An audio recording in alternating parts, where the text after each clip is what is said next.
that guy. Or be that guy, just do it good.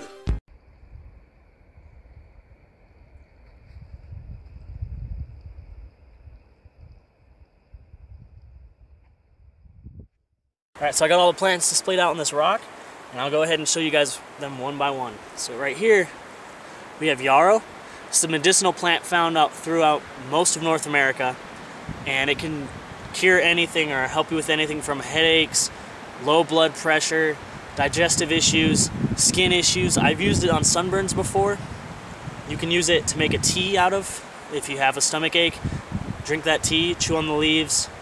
Headache, same thing, chew on the leaves. If you have bloody nose, you can put it in your nose and it'll stop the bleeding. If you have a puncture wound or anything, chew up some yarrow, mash it in there, and it'll actually stop the bleeding. This stuff is great. So here's the yarrow flowers. And let me see if I can get some of the leaves. Where did I set those? Here you go, some yarrow leaves. There's not a lot of plants in the woods that look like yarrow, so you almost will never get them mixed up. The closest you'll get is water hemlock, which is poisonous, but the leaves look nothing like it. So if you do your research and you look, I mean the flowers are similar, but the leaves look nothing like water hemlock. Alright, I was actually looking around and I found a giant piece of dandelion. Now, you find these all out through people's yards and stuff. It's actually a wild edible that you can eat. You can eat the roots, the leaves, and flowers. And it really tastes bitter, but if you had to, this is something you could eat.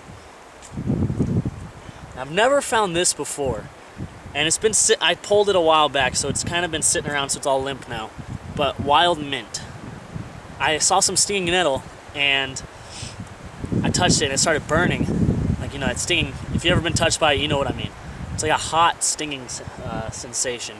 But anyways, my aunt always told me as a kid that if you get hit by stinging nettle, mint, wild mint, could be the cure for it.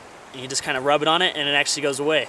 So today I'm actually going to be testing that out because I have both wild mint, this limp little piece right here, but there's more growing around, and I have stinging nettle. So yeah, that's great. Alright, here are the leaves from a serviceberry plant, Juneberry, Saskatoon, goes by multi-names, and it's also called Juneberry because they usually ripen around June. Now I've found these plants up here in the Sawtooths are still ripening, and it's around mid-July, and right now it's August, so it depends on the area, I guess, but some of the berries are already ripe, some of them are barely starting to. So here we go. And multiple different colors. The darker they get, the more ripe they are. And this is what you should be looking for. I don't know if you guys can see that color. It's real dark blue. And they taste really sweet. They're like a slight blueberry taste. It's nothing crazy, but if that's all you have in the woods, it's real good. Alright. And this is a cool find.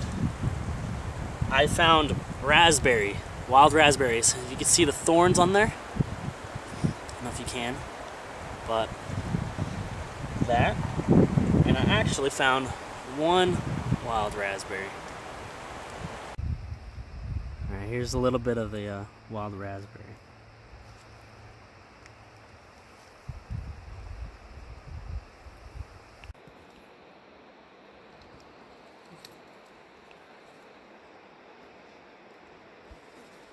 Alright, so here's thimbleberry. Let me see if I can straighten. The leaves can become twice as big as this. This is a small leaf. It's just the one that was the most nice looking in shape.